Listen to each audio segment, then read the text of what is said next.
Olá, seja muito bem-vindo a mais um episódio do Itaú Views. Eu sou a Ana Westphalen e hoje a gente vai falar sobre perspectivas para a economia americana, mas principalmente puxando um gancho na última decisão do Federal Reserve, que reduziu as taxas de juros nos Estados Unidos, mas o Jerome Powell, o presidente do Fed, deixou em aberto quais seriam os próximos passos e qual será a decisão aí da reunião de dezembro. Para essa conversa, eu chamei hoje o Bernardo Dutra, que é economista do Itaú Unibanco, e o Guilherme Martins, que é estrategista-chefe do Itaú Janeiro, que é o fundo multimercado de atuação global da Asset. Tudo bom? Obrigada pela presença. Obrigado pelo convite. Tudo bem, Ana? Obrigado pelo convite. Para começar, eu queria saber do Bernardo, que esteve aqui com a gente no episódio recente, falando da decisão anterior do Fed e agora com a decisão que foi anunciada essa semana. Queria saber como é que estão as análises de vocês para os próximos passos do Fed, já que o Powell falou que um corte aí em janeiro não é tão certo quanto o mercado vinha esperando. Como que foi a leitura de vocês? Olha, nessa reunião da quarta-feira, teve o corte de 25 bips, era algo bem esperado pelo mercado. Acho que a principal surpresa foi o tom mais hawkish do Powell no press conference, né? Ele indicou ali que o corte de dezembro está longe de ser conclusivo, nas palavras dele. Ele justificou isso com uma divisão grande, forte divisão no comitê.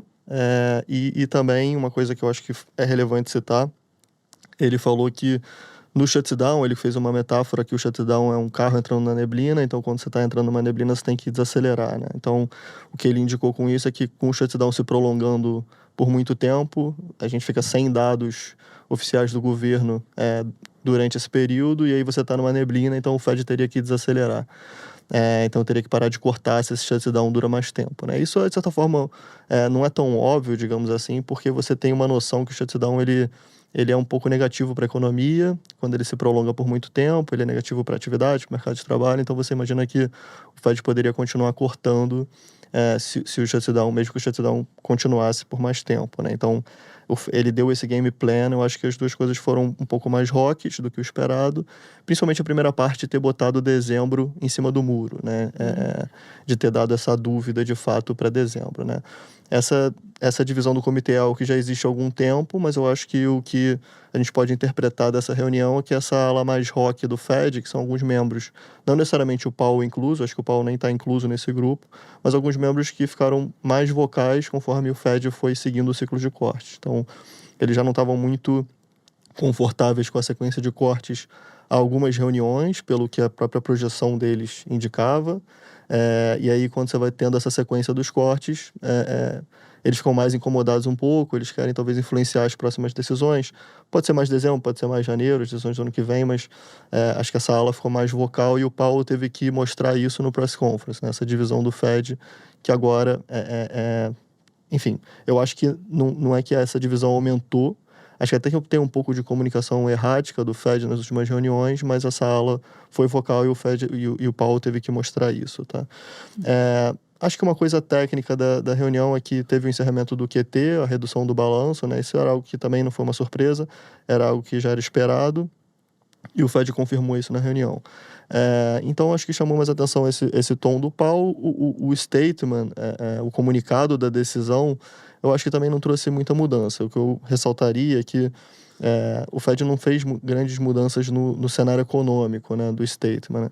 Isso é uma indicação que, assim, dado que em setembro ele indicou essa continuidade de corte, se ele não faz uma mudança muito grande de cenário, eu acho que ele ainda seguiria esse game plan dos cortes que ele falou em setembro. Então, o statement não ter mudado muito o cenário vai um pouco nessa direção. Além disso, o guidance não mudou. Eu acho que quando o Fed estiver próximo de parar, eu acho que ele vai querer fazer algumas mudanças ali no guidance, né? Então, pelo menos para dezembro, é o que eu não acho que essas indicações do comunicado não tiram muito, não tiram tanto o dezembro do jogo. Ele vai ficar mais brigado, mas enfim, é algo para a gente pensar também a implicação do guidance. E por fim, apareceu um dissenso para o hold, né? Para não ter o corte no comunicado. Isso foi uma coisa que surpreendeu também nessa mesma linha do comitê dividido. Acho que foi um preview desse comitê dividido que o Powell deixou mais ênfase depois. Então o destaque foi esse tom mais rock do Powell. E o que mudou de perspectiva para vocês? O que vocês tinham antes e dessa reunião agora para o ciclo? Uma coisa que a gente discutiu bastante é o seguinte: essa divisão no comitê, ela vem desde junho. A gente já observa desde o DOT de junho, né?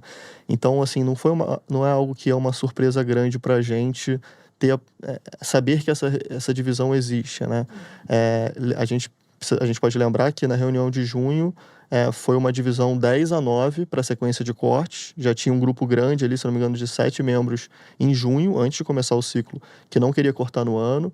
O cenário foi mostrando um mercado de trabalho mais fraco, o Fed foi caminhando para o corte.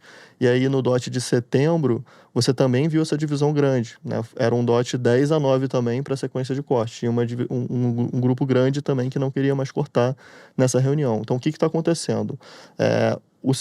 O cenário ele está mudando um pouco, mas eu acho que o que também está acontecendo é o Powell está convencendo a maioria do comitê a dar continuidade no ciclo de cortes, né?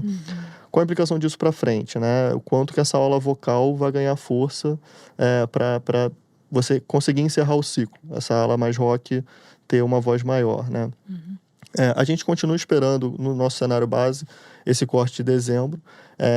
Na minha forma de ver, eu acho que você precisa ter ainda uma surpresa de dados mais fortes que mudem o cenário base dele, que ele estava pensando, principalmente em setembro, quando ele mostrou projeção. Na reunião de agora não teve projeção, mas que mude esse cenário base, mude essas projeções para ele, de fato, não seguir o DOT, a projeção de juros que ele deu lá em setembro, que seria o corte de dezembro acontecendo, entendeu? Então, eu acho que você precisa ter surpresa do mercado de trabalho para uma volta mais forte do payroll. A atividade continua forte, a inflação possivelmente, não necessariamente precisa surpreender para cima, acho que a maior dúvida fica no mercado de trabalho, mas eu acho que o corte ainda continua um pouco mais provável do que não por conta disso, né?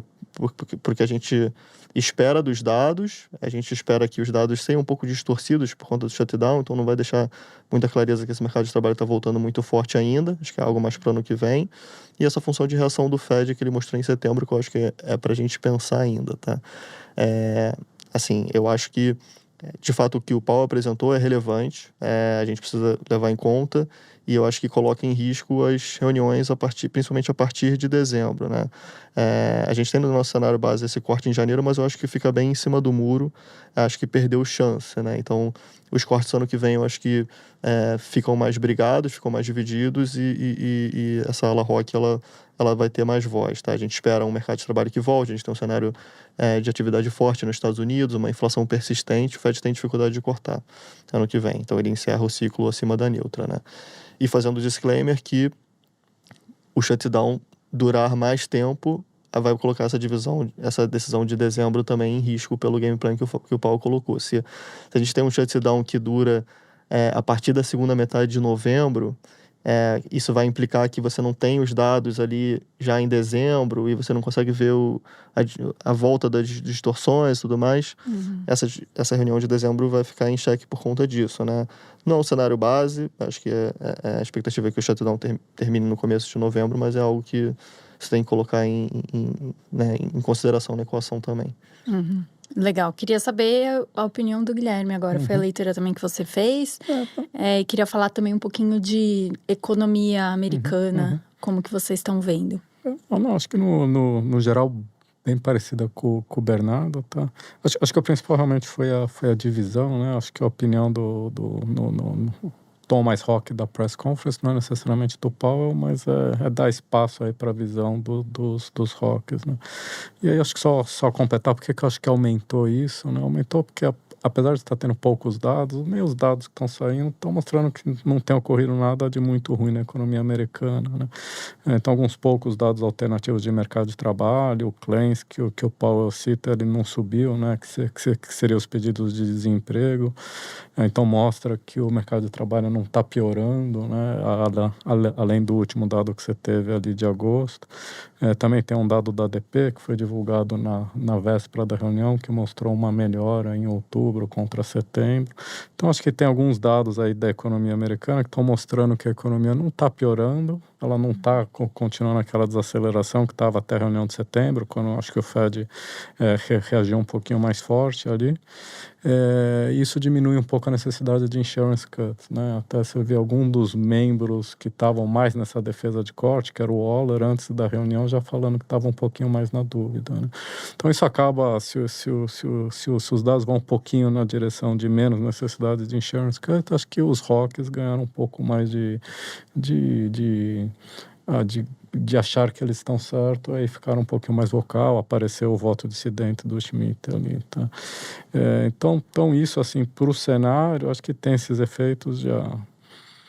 Provavelmente a gente vai ter menos cortes do que a gente achava um mês atrás, 2 meses atrás, né? A gente, nosso cenário base também é que nem o do Bernardo, que em dezembro eles cortam, mas na verdade a gente estava mais achando que a simetria era para menos cortes, né? E essa reunião acabou reforçando esse lado da reunião ali, né? Acho que tem que ter dados, se a gente tiver os dados um pouquinho melhor, assim, ele precisa ser mais forte, que nem o Bernardo falou, do que o cenário base do Fed, mas eu não sei se precisa ser muito, né? Se eu fosse resumir em um dado, que é a taxa de desemprego, o Fed está projetando 4,5 no fim do ano, se ficar em 4,30, acho que ele já não corta em dezembro ali, tá? Se a gente não tiver os dados, tem essa da incerteza, se eles podem preferir ou não esperar. Acho que vai depender um pouco do contexto dos outros dados que vão saindo. Dados de confiança ainda estão saindo, esse ADP vai ter outra rodada, alguns dados privados eles vão continuar saindo. Se esses dados continuar com um tom ok, eu acho que mesmo não tendo os dados do shutdown, tem uma chance dele não cortar mesmo, né? Então, no geral, para a economia americana, a gente vê desacelerou com relação ao ano passado, mas talvez um pouco menos do que a gente imaginava um mês e meio atrás, né? Antes a gente estava discutindo um PIB de 1,5, 2, agora a gente está achando que é 2, 2,5, né? E apesar de tudo ao redor de 2, ele faz uma diferença, né? 2, 2,5 já é mais compatível com uma taxa de desemprego mais estável, 1,5, 2 seria uma taxa de desemprego subindo, né?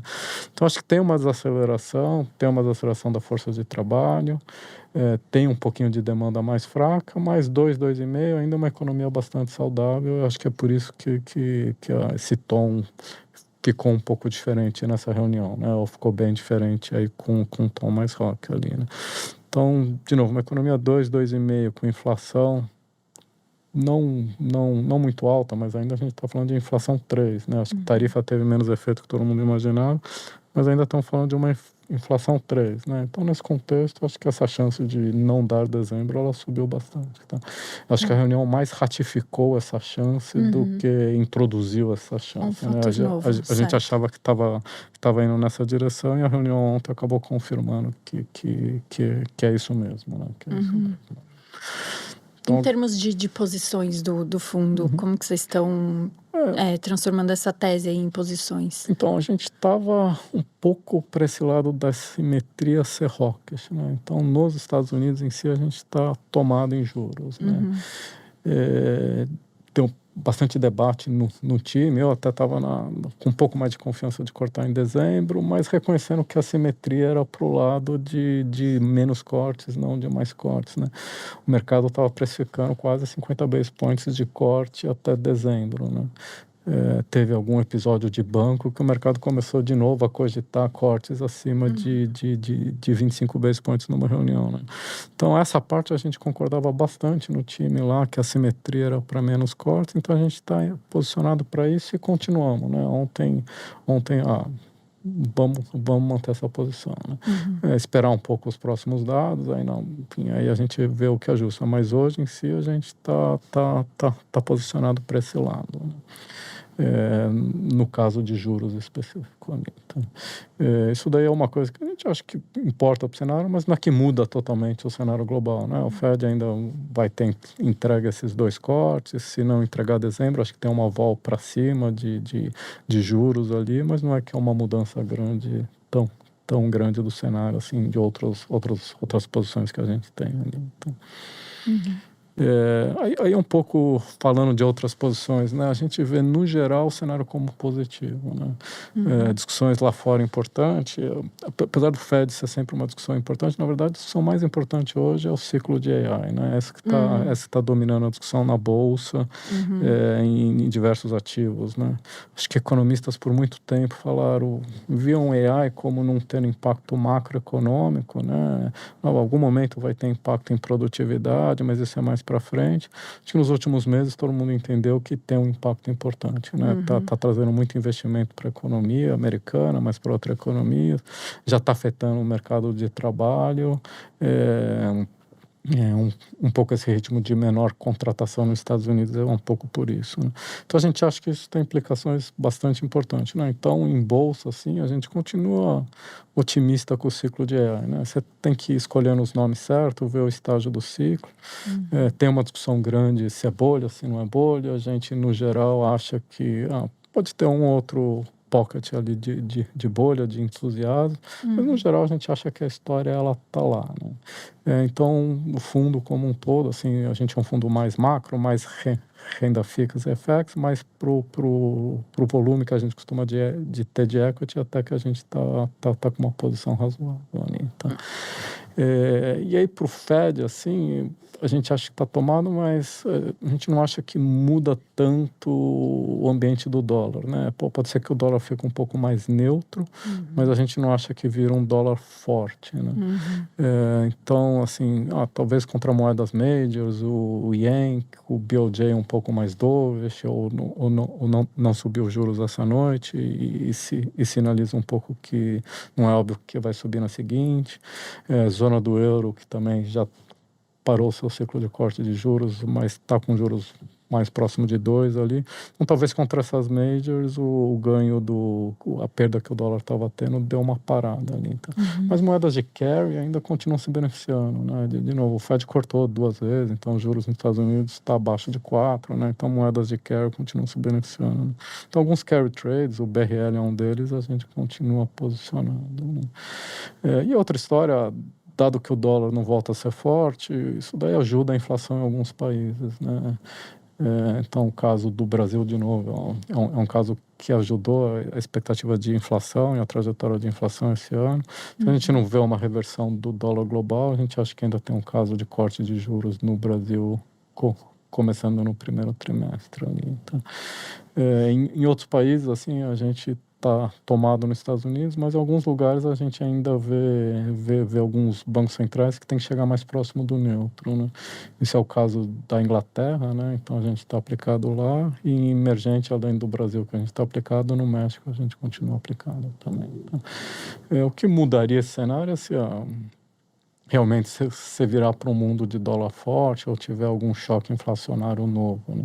A discussão de tarifa parece que parou por aí. Até a última discussão a gente viu uma redução de tarifa dos Estados Unidos com a China. Como eu disse, a gente acha que o dólar não vira para forte, então quem ainda está longe do neutro, acho que ainda continua cortando em direção ao neutro, aos juros neutros. Em relação à nossa última conversa aqui no podcast sobre economia global, teve essa melhora em relação à questão das tarifas, né? A gente teve o anúncio de um acordo importante aí de Estados Unidos com China, tendendo a arrefecer. A gente nunca pode dar como certo, né? Porque, afinal de contas, o Trump é sempre uma caixinha de surpresas, mas, assim, notícias muito boas nesse sentido, que corroboram essa visão de um dólar mais fraco globalmente. Eu queria saber do Bernardo, em relação a tarifas, Bernardo, como que vocês estão vendo esse cenário aí para 26? Assim, acho que o acordo que a gente teve de quarta para quinta agora passada foi bem relevante, né? Acho que confirmou um caminho mais positivo para esse tema, pelo menos por um ano. Pode ser que seja um pouco menos, mas o acordo é por um ano, então acho que tira de cena alguns riscos geopolíticos importantes. A gente tem olhado mais no detalhe o tema de terras raras, a gente até mandou uma apresentação para clientes nessa quinta-feira sobre isso, fica o convite, bem completo. E acho que é um tema que ele tende a continuar bastante em foco, porque é um tema que a China tem bastante domínio em produção e refino, então ela tem um domínio geopolítico muito importante. Os Estados Unidos está vulnerável em alguns setores importantes da economia ali, não só da economia, como político, geopolítico, segurança nacional, etc. Isso vai continuar, é muito difícil você sair de uma hora para outra dessa vulnerabilidade e diminuir o domínio da China. Então, eu acho que é um tema que vai continuar no debate, pode voltar a gerar tensões geopolíticas. No curto prazo, eu acho que esse risco diminuiu bastante com o acordo, é algo para a gente pensar mais para frente, né?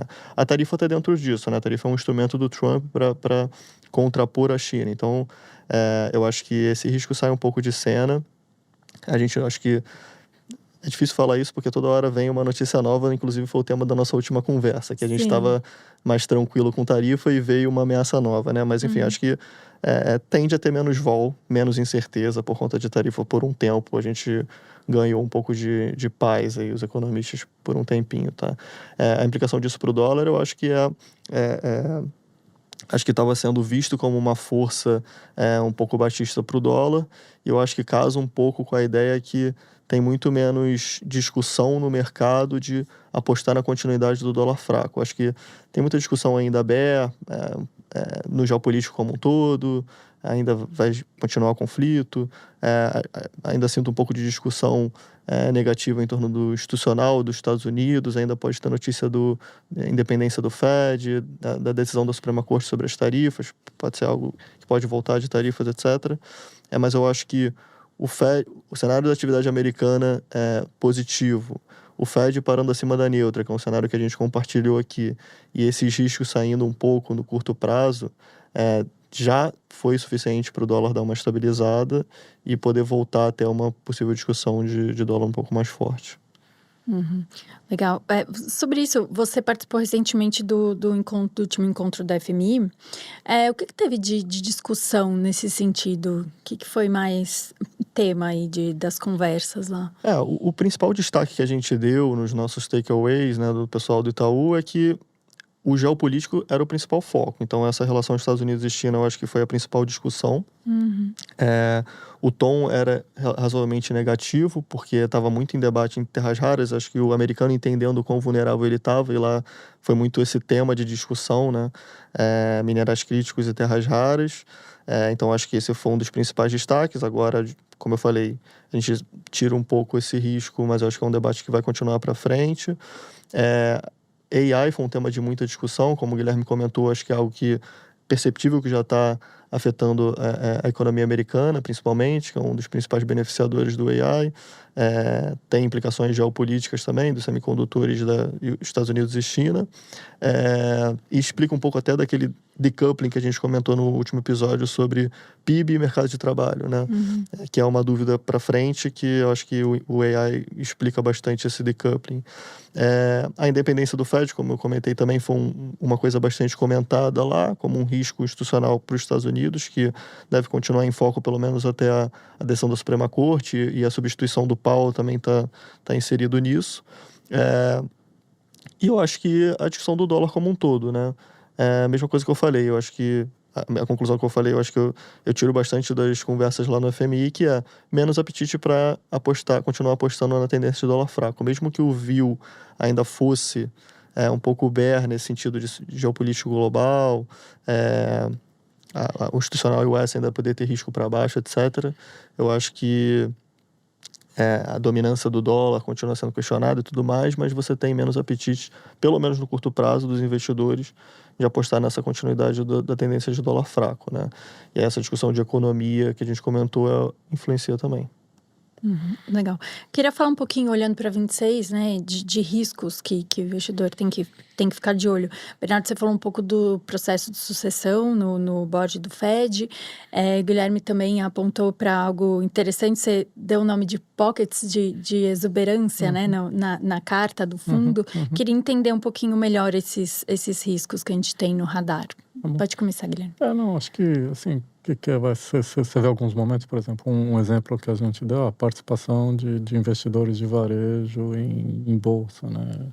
Em alguns momentos você vê um salto muito grande, né? Você viu isso até no ouro, em algumas semanas ali, que apesar de ter algum fundamento para valorizar, você tinha alguns momentos ali que pareceu excessivo e coincidiam com muita compra de ETF e investidores de varejo, né?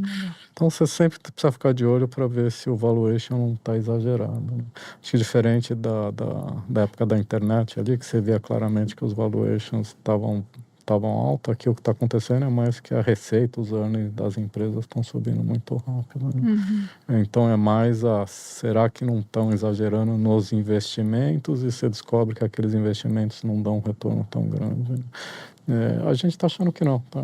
Então é mais olhar se não tem um excesso, alguma compra excessiva por aquele medo de perder a oportunidade, aí o valuation fica muito esticado, mas a gente acha que a história fundamental do processo de AI, ele está lá e tem certeza que benefícios vão trazer, mas aparentemente está todo mundo atrás desses benefícios, né? Então os investimentos continuam. Acho que em algum momento você pode investir numa empresa que você acha que ia ser bem sucedida, de repente ela não é, né? Então isso pode ter algum efeito ali, né? Acho que dos riscos que a gente está discutindo aqui, um que eu adicionaria é o midterm elections nos Estados Unidos, tá? Não por causa do resultado do midterm election, mas por causa do que o Trump pode fazer até lá, né? Tem um pouco a discussão com a China, por que tem uma trégua de um ano? Coincidentemente, bate certinho com o midterm election daqui a um ano, né? Então pode ser que vendo essa fragilidade da economia americana com essa parte de terras raras, o Trump, não quero ver nenhum barulho daqui até lá, né? Então a gente tem medo que o Trump faça alguma coisa fiscal, pega parte desse dinheiro das tarifas que tem aí e distribua os cheques assim para parte aí dos agentes americanos, faça algo para baixar juros longos um pouquinho mais na marra, faça algo para o mercado de housing, algo que aqueça a economia americana além do que eu estou falando de 2,5 e pressione a inflação e juros, né? Então a gente tem um risco que eu acho que ao longo do ano tem que monitorar, porque parece que a política do Trump o ano que vem vai estar mais voltada para o midterm, né? Então pode vir alguma pressão aí na economia não desejável desse lado. Então, acho que esse é um outro ponto aí para ficar de olho ao longo do ano que vem. Legal. E em relação ao processo de sucessão no Fed? Eu reforçaria esses pontos que o Guilherme comentou. Eu acho até que esse tema de estímulo fiscal ano que vem, pré-eleição, foi um tema que foi mais consensual no FMI do que eu imaginava. Isso de fato é um risco que tem sido, acho que nem sei se é um risco ou um cenário que está se consolidando como cenário base para o ano que vem.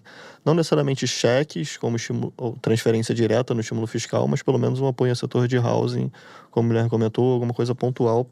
Parece que está cada vez mais na expectativa dos investidores e analistas políticos e economistas. Então eu também compartilho desse possível risco para o ano que vem. Eu acho que no curto prazo, puxando para o dado econômico, a gente ainda tem um pouco de risco no mercado de trabalho. Nota que a gente, falando do Fed no curto prazo, a gente nem falou da inflação, né? E teve um CPI surpreendendo para baixo antes da reunião. Por quê? Porque o Fed está mais focado no mercado de trabalho, né? Ele acho que ainda tem mais dúvida nesse ponto. O risco do curto prazo ainda é mais para esse lado do que na inflação. Então, a gente tem que entender se de fato o mercado de trabalho retoma e esse movimento continua no ano que vem. Eu compartilho da ideia que o risco para o ano que vem tem o risco da inflação também no ano que vem, né? Sobre o que você perguntou, eu acho que colocando no risco institucional e o S como um todo, a independência do Fed vai estar em questão sem dúvida.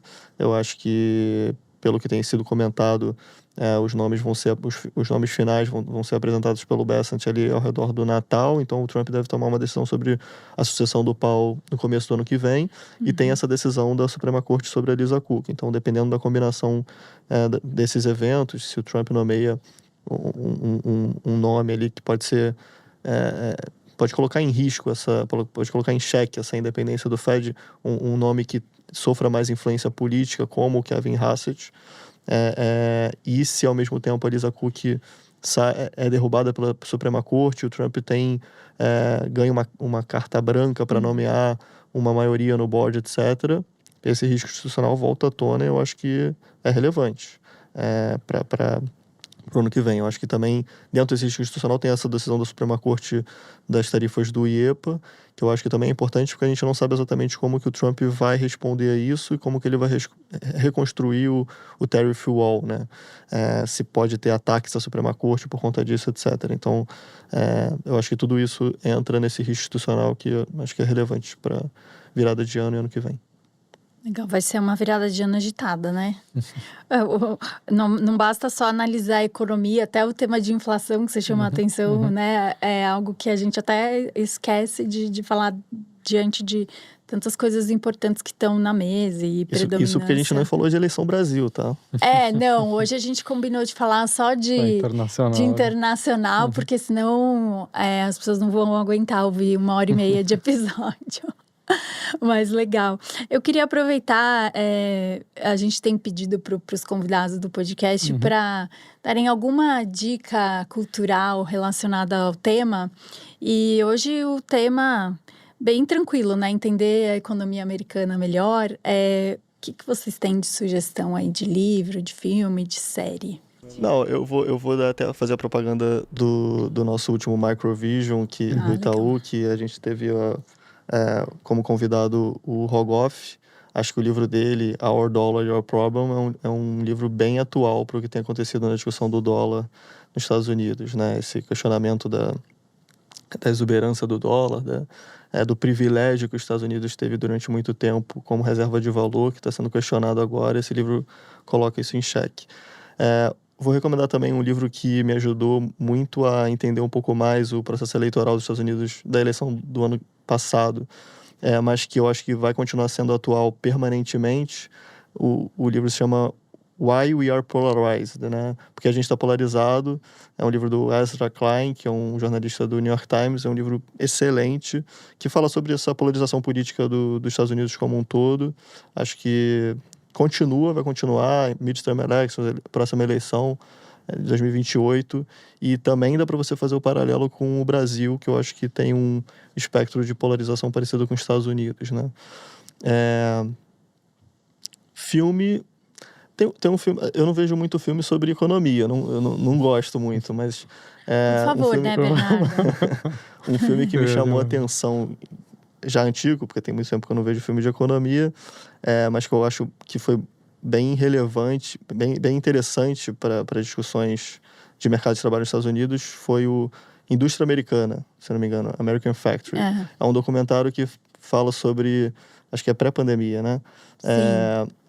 Uma empresa chinesa que montou uma fábrica nos Estados Unidos e dividiu a força de trabalho, metade chinês, metade americano. E aí o documentário fala sobre esse conflito da forma de trabalho entre as duas culturas, esse choque cultural de trabalho entre os dois, né? Isso para mim é algo que continua atual, porque você vê nesses temas geopolíticos de Estados Unidos e China, como que a China consegue ainda ter domínio sobre cadeias de produção, etc., com essa cultura diferente de trabalho, né? Acho que tem relações com várias das coisas que a gente continua a ver hoje em dia. Maravilha, então. Obrigada pela presença. Obrigada por ter nos acompanhado aqui nessa conversa. E não deixe de acompanhar também o nosso conteúdo nas redes sociais. Até a próxima.